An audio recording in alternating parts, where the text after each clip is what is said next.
Hello दोस्तों, the story teller voice channel पर आपका फिर से स्वागत है। आज के इस वीडियो में हम बात करेंगे the richest man in Babylon book, जिसको लिखा है जॉर्ज एस क्लासेन, जो अपने समय के सबसे सर्वश्रेष्ठ लेखक रहे हैं, जिन्होंने इस बुक को 1926 में लिखा। यह बुक प्राचीन बेबीलोन में 4099 साल पहले की घटनाओं पर आधारित है। इस बुक में सामान्य लेकिन बेहद शक्तिशाली नियम दिए गए हैं, जो किसी को भी आर्थिक रूप से मजबूत बना सकते हैं। इन कहानियों के कैरेक्टर आपको बताते हैं कि कैसे बचत करना, निवेश करना और अपने पैसों को बढ़ाना है। यह बुक आपके जीवन की आर्थिक सफलता की चाबी हो सकती है। इस किताब की सबसे खास बात यह है कि यह बुक कठिन से कठिन नियमों को भी सरल से सरल कहानियों के रूप में प्रस्तुत करती है, जिससे आप आसानी से अमीर बनने के नियमों को समझ सकते हैं। क्या आप भी अमीर बनने का सपना देखते हैं?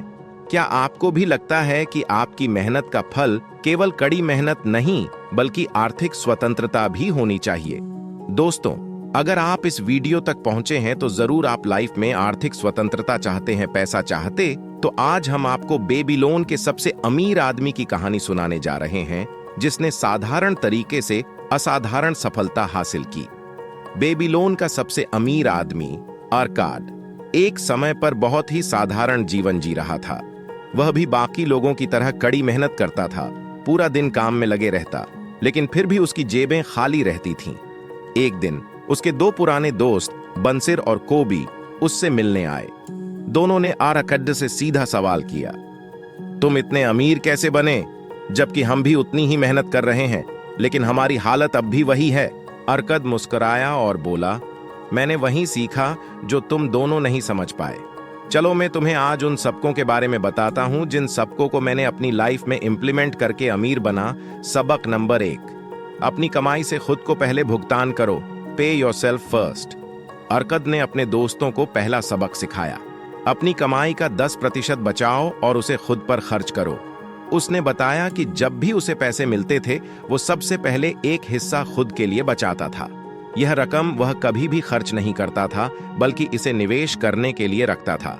अगर आप सच में अमीर बनना चाहते हैं, तो सबसे पहले अपनी कमाई का एक हिस्सा खुद को देना शुरू करें और उसको सही जगह निवेश करें। आपका यह छोटा सा कदम आपको लंबे समय में बड़ा फायदा देगा। सबक नंबर 2, अपने पैसे को सही जगह निवेश करें। Invest wisely. अर्कद दूसरे सबक के बारे में बताते हुए कहता है कि जो पैसा आपने अपने लिए बचाया है, उसको सही जगह इन्वेस्ट करें। अर्कद अपने दोस्तों को बताता है कि अपने पैसे को सही जगह इन्वेस्ट करना जरूरी है। यदि अपने सही जगह इन्वेस्ट नहीं, क्या तो आपको बड़ा घाटा हो सकता है। इसके लिए आप एक्सपर्ट लोगों की सलाह भी ले सकते हैं कि पाने पैसों को कहां और कितना इन्वेस्ट करें। सबक नंबर 3, लालच से बचें, अवॉइड ग्रीड। सबक नंबर 3 में आर्केड कहते हैं कि जल्दी अमीर बनने की चाह से बचे। अर्कद कहते हैं कि जल्दी बनने के चक्कर में उन्होंने भी यह गलती की थी। उन्होंने योजनाओं में पैसा लगाया था, जिससे उन्हें बड़ा नुकसान हुआ, लेकिन उसने धैर्य से सीखा कि धन धीरे धीरे और समझदारी से बढ़ाया जा सकता है। तो ये थे बेबीलोन के सबसे अमीर आदमी आर्केड के पहले अध्याय के 3 महत्वपूर्ण सबक। अगर आप भी अमीर बनने के इन मूल मंत्रों को अपनाना चाहते हैं, तो इस वीडियो को लाइक करें, शेयर करें और हमारे चैनल को सब्सक्राइब करें। दोस्तों, आगे चलते हैं और समझते हैं दूसरे अध्याय के बारे में, जिसमें अर्कद सोने के 5 नियमों के बारे में बताता है। इससे पहले मैं आपसे कुछ कॉमन सवाल पूछना चाहता हूं, और ये पूछना बहुत जरूरी है। इनसे आपको और क्लियरिटी मिलेगी।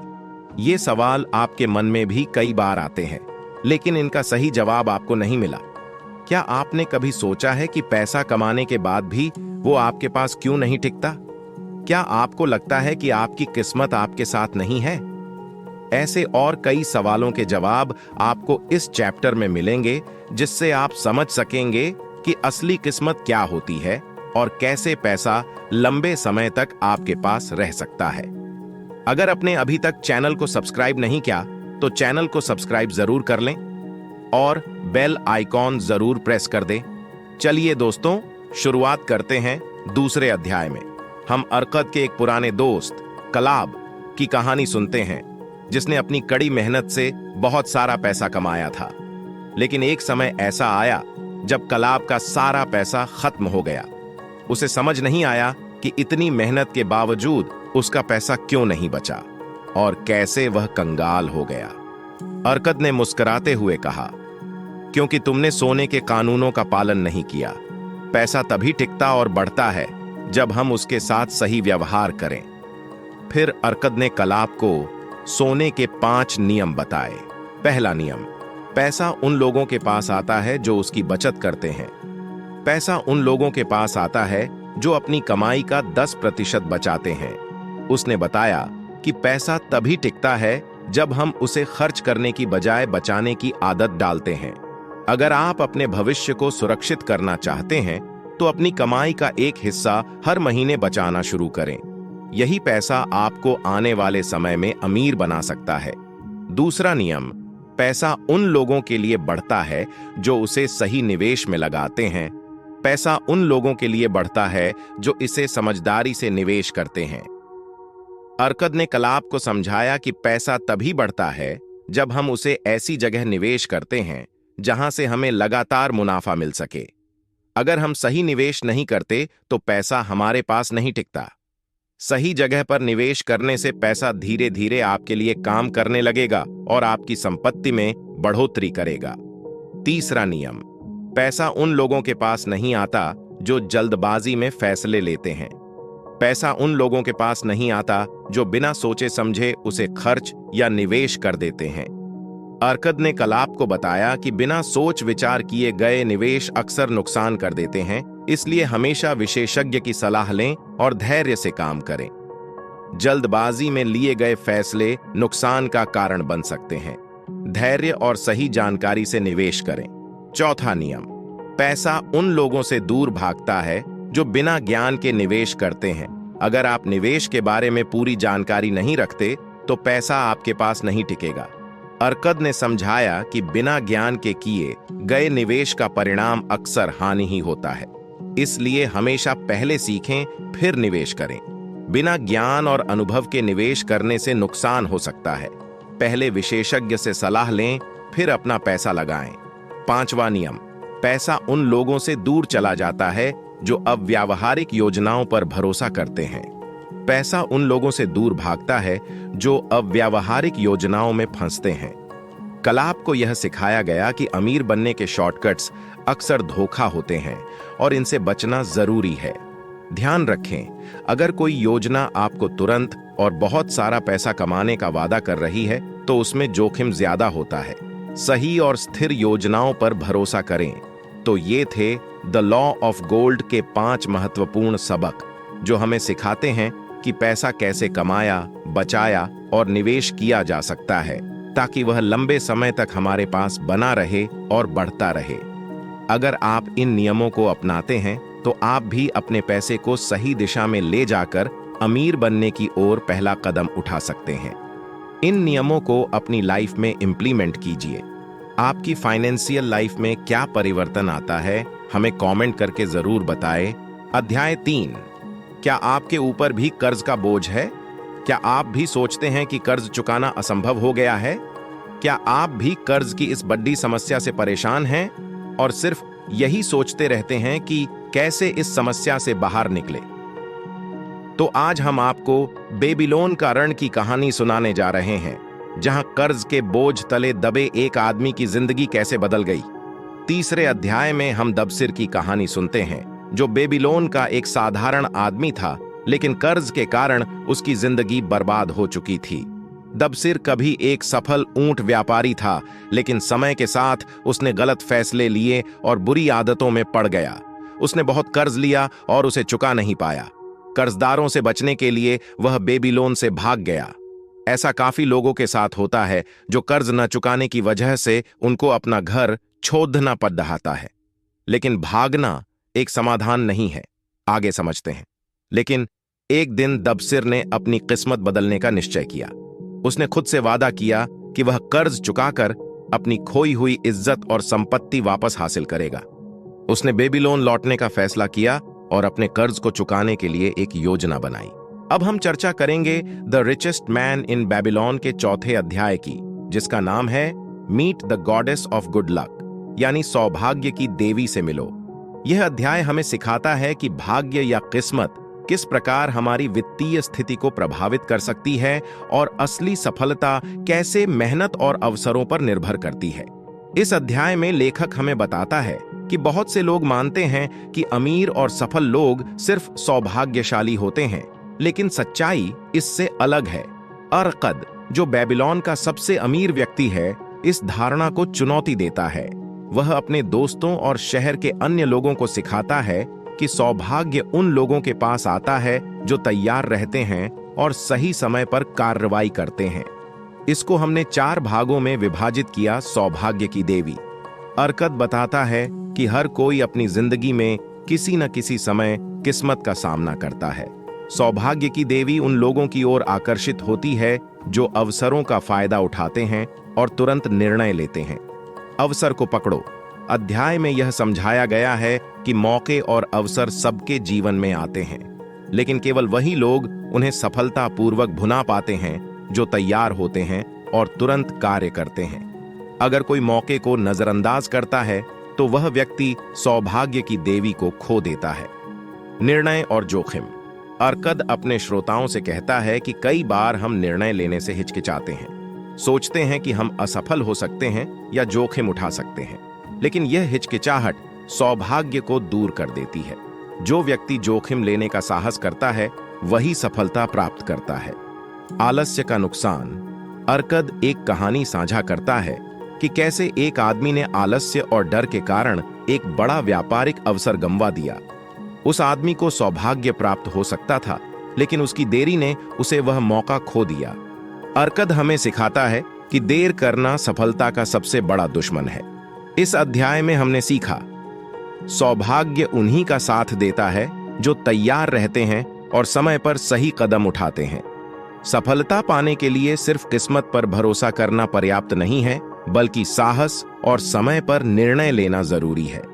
जो लोग अवसरों का सही समय पर फायदा नहीं उठाते, वे सौभाग्य की देवी को खो देते हैं। तो दोस्तों, इस अध्याय का मुख्य संदेश है कि हमें मौके के इंतजार में नहीं बैठना चाहिए, बल्कि हमें हर मौके को पहचान कर उसे तुरंत पकड़ना चाहिए। यही सफलता का असली रास्ता है। अब हम चर्चा करेंगे the richest man in Babylon के 5वें अध्याय की, जिसका नाम है द 5 लॉज ऑफ गोल्ड, यानी सोने के 5 नियम। यह अध्याय हमें धन को सुरक्षित रखने और बढ़ाने के 5 प्रमुख नियम सिखाता है। यह नियम न केवल पैसा बचाने के महत्व पर जोर देते हैं, बल्कि सही तरीके से निवेश करने और धन को बढ़ाने की कला भी सिखाते हैं। इस अध्याय में मुख्य किरदार अर्कद अपने बेटे नौमासिर को समझाता है कि धन और सोने को सही तरीके से कैसे उपयोग करना चाहिए। वह बताता है कि सोने या धन का सही उपयोग न किया जाए तो यह जल्दी ही खो सकता है। नौमासिर को अपने अनुभवों से सीखने के बाद यह समझ में आता है कि पैसा और सोना किन नियमों के तहत काम करता है। सोने के 5 नियम। पहला नियम, सोना उन लोगों के पास सहजता से आता है जो अपनी कमाई का कम से कम 10वां हिस्सा बचाते हैं। यह नियम बताता है कि आपको हमेशा अपनी कमाई का कुछ हिस्सा बचाना चाहिए। जितना अधिक आप बचाएंगे, उतना ही अधिक आपके पास धन जमा होगा। यह आदत आपको भविष्य में समृद्धि दिला सकती है। दूसरा नियम, सोना उन लोगों के लिए परिश्रम से काम करता है जो इसे समझदारी से निवेश करते हैं। सिर्फ पैसा बचाना ही काफी नहीं है, बल्कि इसे सही जगह निवेश करना जरूरी है। जो लोग धन को सही योजनाओं और सुरक्षित निवेश में लगाते हैं, उनके पैसे में तेजी से वृद्धि होती है। तीसरा नियम, सोना उन लोगों के पास रहता है जो इसे बुद्धिमानी से निवेश करते हैं और सलाहकारों की मदद लेते हैं। यह नियम कहता है कि हमें कभी भी बिना सोचे समझे या बिना विशेषज्ञों से सलाह लिए निवेश नहीं करना चाहिए। सही सलाह लेने से आपकी संपत्ति सुरक्षित रहती है और नुकसान का खतरा कम होता है। चौथा नियम, सोना उन लोगों से दूर चला जाता है जो इसे असंभव योजनाओं में लगाते हैं। यह नियम हमें बताता है कि लालच में आकर जल्दबाजी में निवेश करने से धन खो सकता है।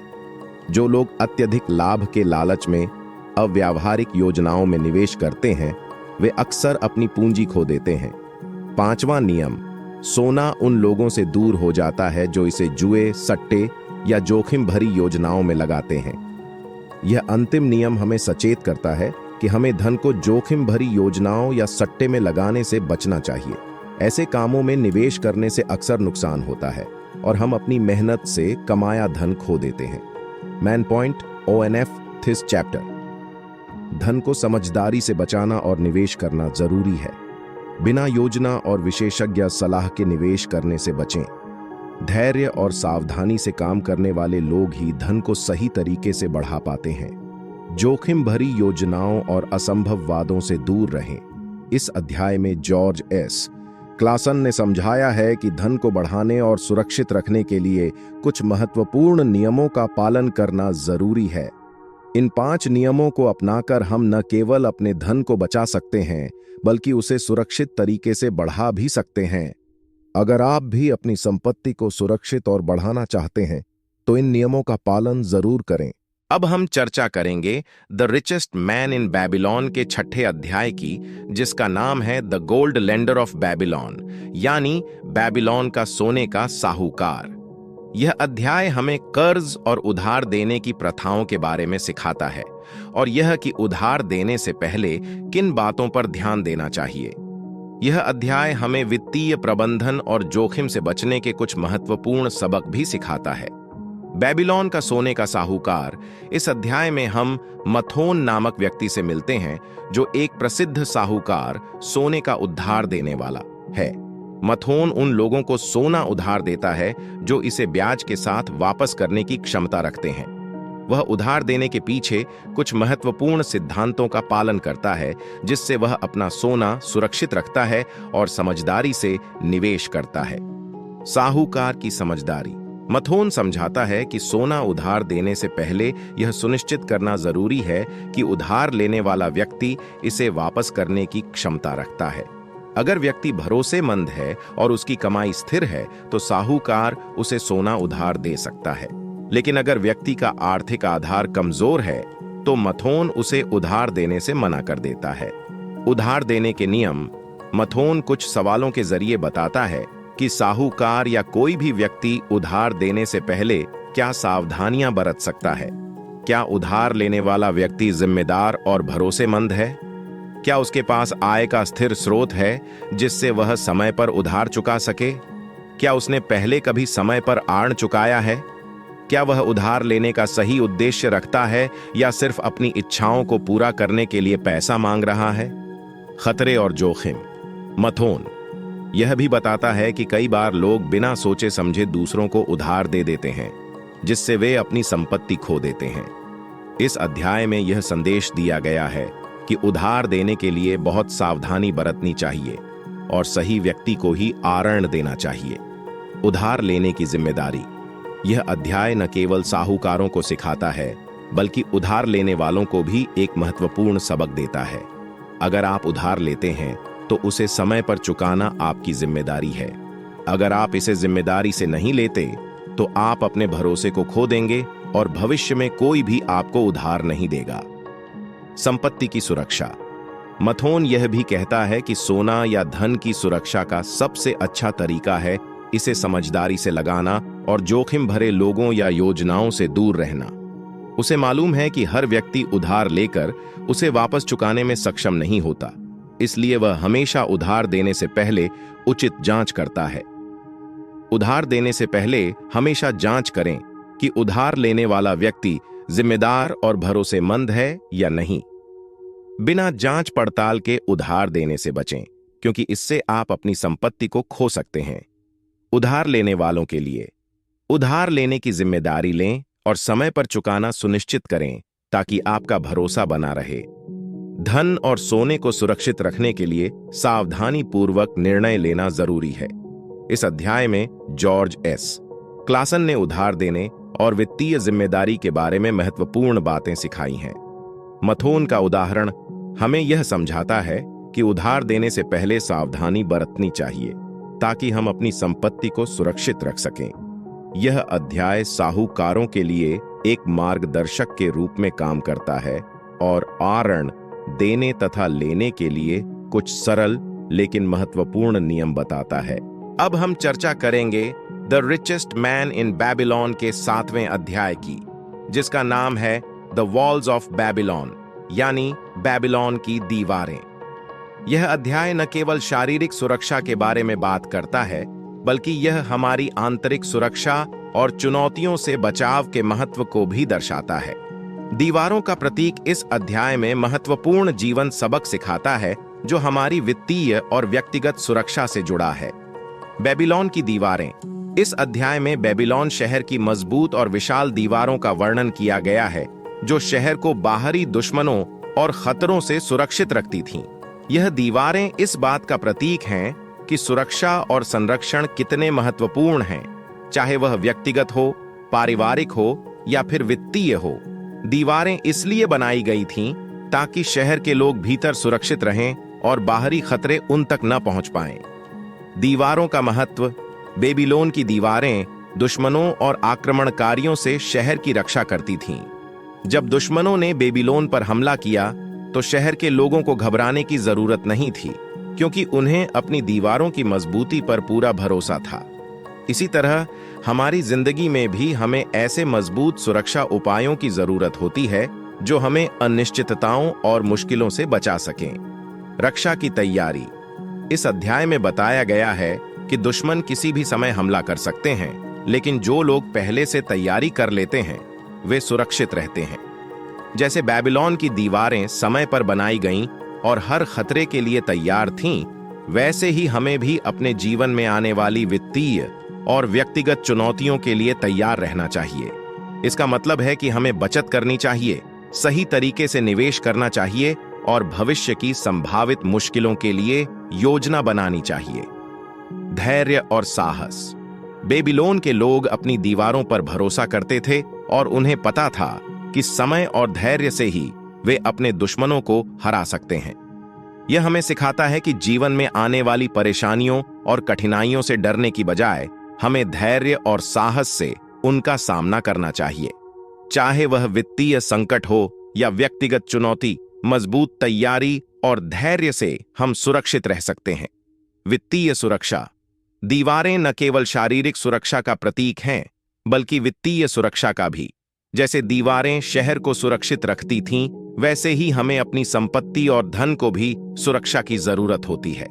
सही बचत, समझदारी से निवेश और अनावश्यक खर्चों से बचाव हमें आर्थिक रूप से सुरक्षित बना सकता है। समाज की सुरक्षा। इस अध्याय में यह भी बताया गया है कि बेबीलोन के लोग मिलकर काम करते थे और दीवारों की रक्षा करते थे। यह दर्शाता है कि एक मजबूत समाज वही है जहां लोग एक दूसरे की मदद करते हैं और सामूहिक रूप से सुरक्षित रहते हैं। सुरक्षा का महत्व। चाहे वह शारीरिक सुरक्षा हो, वित्तीय सुरक्षा हो या मानसिक सुरक्षा हो, सुरक्षा हमेशा प्राथमिकता होनी चाहिए। समय पर तैयारी। जैसे बेबीलोन की दीवारें समय पर बनाई गईं, हमें भी जीवन की चुनौतियों से निपटने के लिए पहले से तैयारी करनी चाहिए। धैर्य और साहस। मुश्किलों से घबराने की बजाय धैर्य और साहस से काम लेना चाहिए, क्योंकि हर चुनौती का समाधान होता है। वित्तीय सुरक्षा। जीवन में वित्तीय रूप से सुरक्षित रहना भी उतना ही महत्वपूर्ण है जितना कि शारीरिक सुरक्षा। सही निवेश और बचत से हम आर्थिक समस्याओं से बच सकते हैं। इस अध्याय में जॉर्ज एस.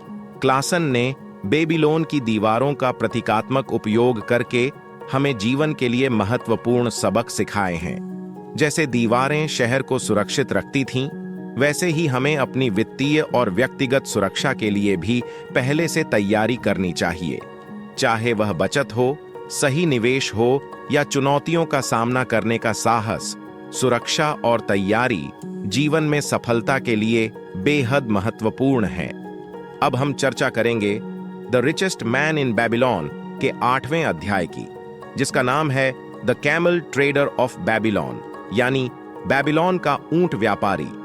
यह अध्याय हमें वित्तीय कठिनाइयों से बाहर निकलने और जीवन में दृढ़ता और समझदारी से लक्ष्य तक पहुंचने का महत्वपूर्ण सबक सिखाता है।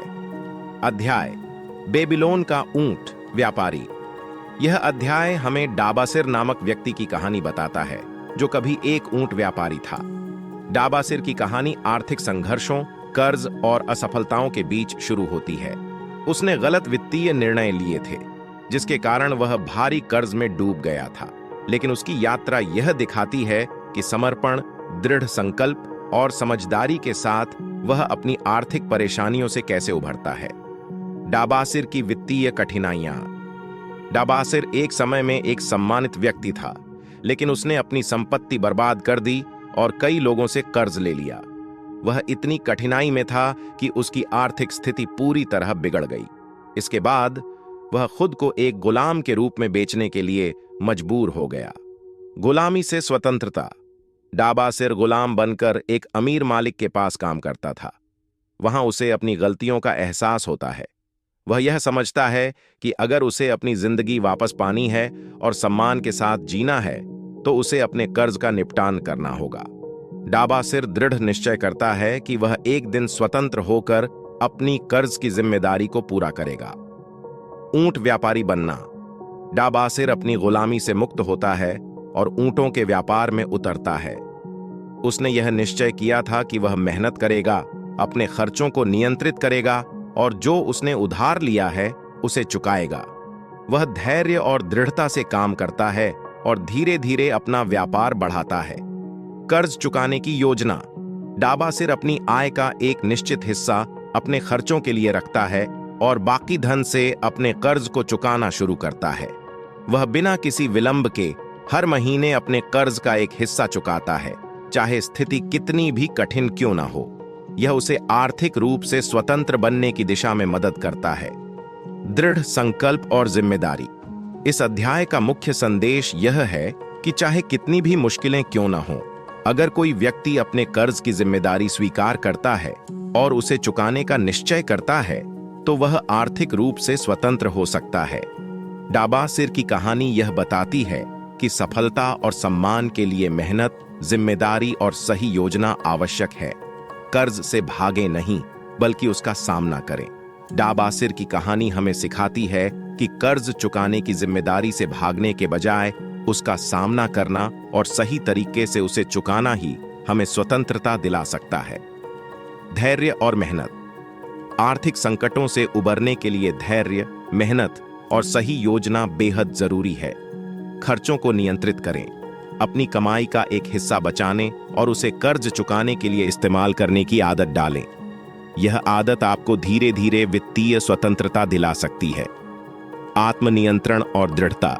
जीवन में कठिनाइयां आती हैं, लेकिन आत्मनियंत्रण और दृढ़ संकल्प से आप हर चुनौती का सामना कर सकते हैं।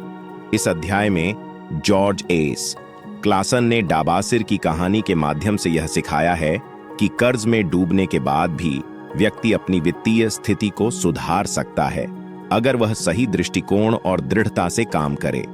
डाबासिर ने अपनी असफलताओं से सीखा और अपने कर्ज को चुकाकर आर्थिक रूप से स्वतंत्र बनने की दिशा में कदम बढ़ाया। उसकी कहानी हमें सिखाती है कि कठिनाइयों के बावजूद सही मार्गदर्शन और समझदारी से हम अपनी वित्तीय समस्याओं से उबर सकते हैं। अब हम चर्चा करेंगे the richest man in Babylon के 9वें अध्याय की, जिसका नाम है the clay tablets from Babylon, यानी बेबीलोन की मिट्टी की तख्तियां। इस अध्याय में पुरानी मिट्टी की तख्तियों पर अंकित ज्ञान का वर्णन है, जो हमें प्राचीन बेबीलोन से महत्वपूर्ण वित्तीय सबक प्रदान करती हैं।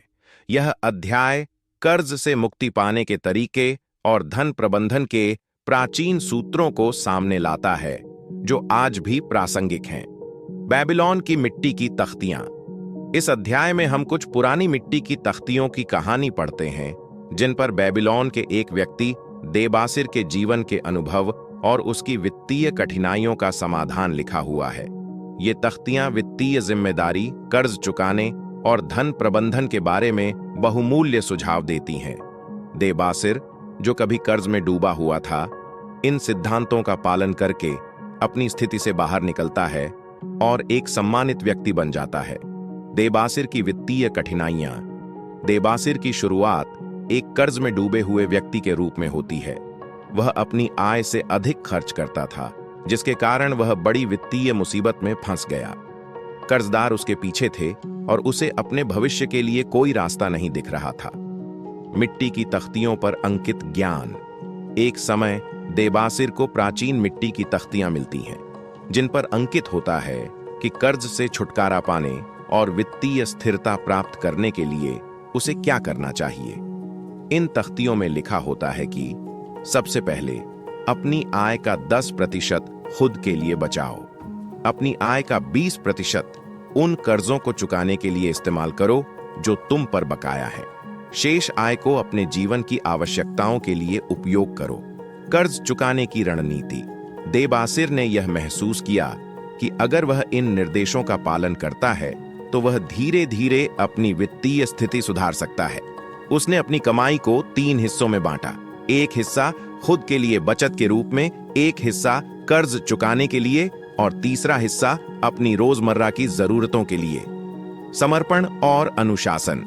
देबासिर ने कर्ज चुकाने की इस रणनीति को अनुशासन और समर्पण के साथ लागू किया।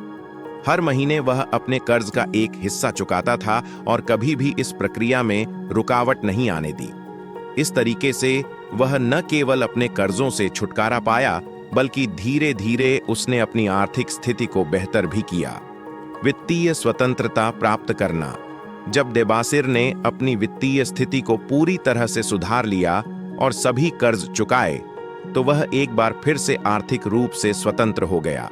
इस प्रक्रिया ने उसे यह सिखाया कि वित्तीय अनुशासन और योजना से किसी भी आर्थिक संकट से निकला जा सकता है। कर्ज से मुक्ति पाने के लिए अनुशासन जरूरी है। देबासिर की कहानी बताती है कि कर्ज से छुटकारा पाने के लिए नियमित रूप से कर्ज चुकाने की आदत डालना जरूरी है।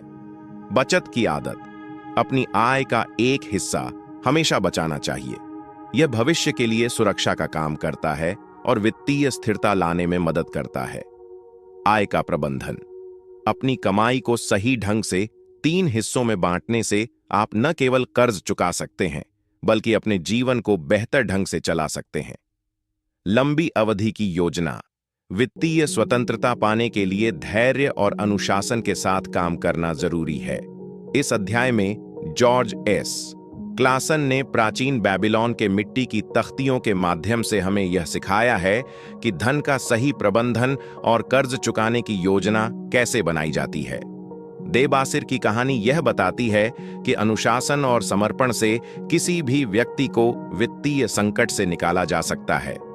चाहे कर्ज कितना भी बड़ा हो, अगर सही योजना बनाई जाए और उसे धैर्यपूर्वक लागू किया जाए, तो व्यक्ति वित्तीय स्वतंत्रता प्राप्त कर सकता है। अब हम चर्चा करेंगे the richest man in Babylon के 10वें और अंतिम अध्याय की, जिसका नाम है the luckiest man in Babylon, यानी बेबीलोन का सबसे भाग्यशाली व्यक्ति। यह अध्याय हमें बताता है कि वास्तविक भाग्य मेहनत, अवसरों को पहचानने की क्षमता और सही समय पर लिए गए निर्णयों से आता है। बेबीलोन का सबसे भाग्यशाली व्यक्ति इस अध्याय में शारूनादा नामक व्यक्ति की कहानी है, जो बेबीलोन का सबसे भाग्यशाली व्यक्ति माना जाता था।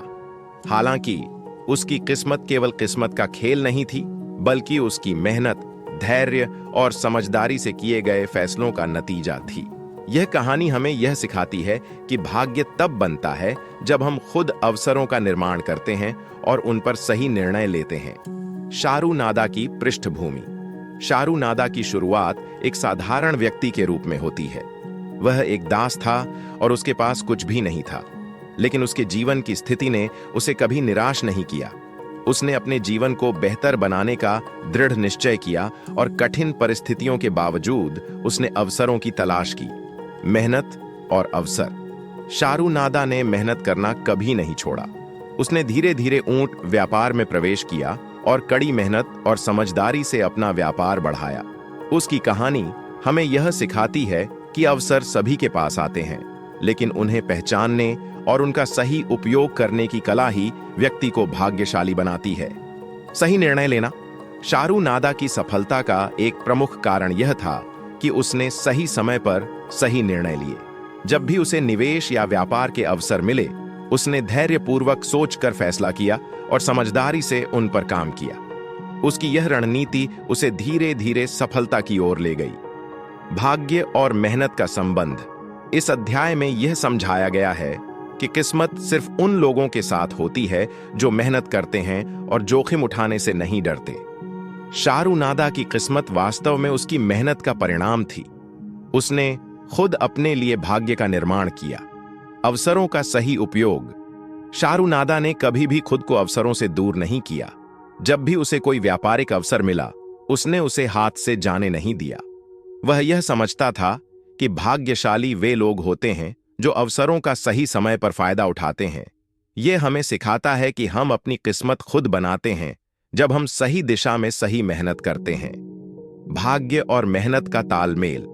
इस अध्याय का मुख्य संदेश है कि भाग्य मेहनत, धैर्य और समझदारी का परिणाम होता है। अवसरों को पहचानना।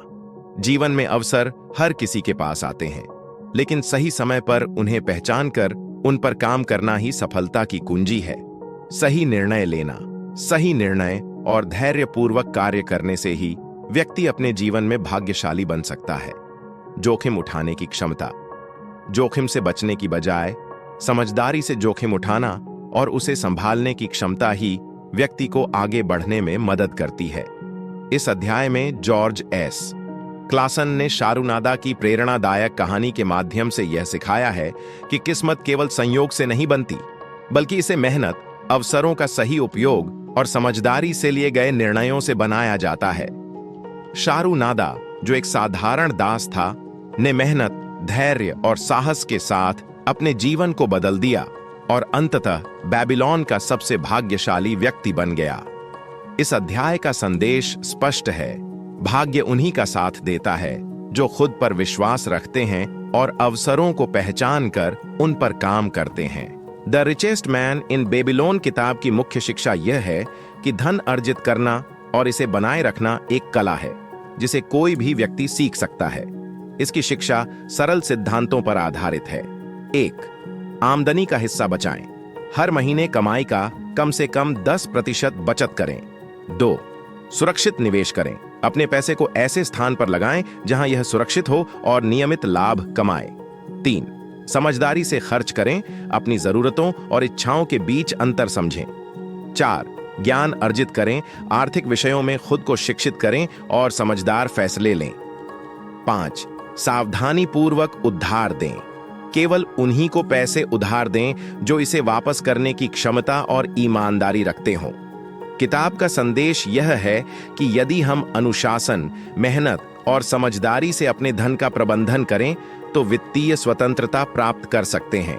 दोस्तों, इस तरह की वीडियोस के लिए हमारे चैनल को सब्सक्राइब करें, बेल आइकॉन प्रेस करें, जिससे आने वाली सभी वीडियो सबसे पहले आप तक पहुंचे।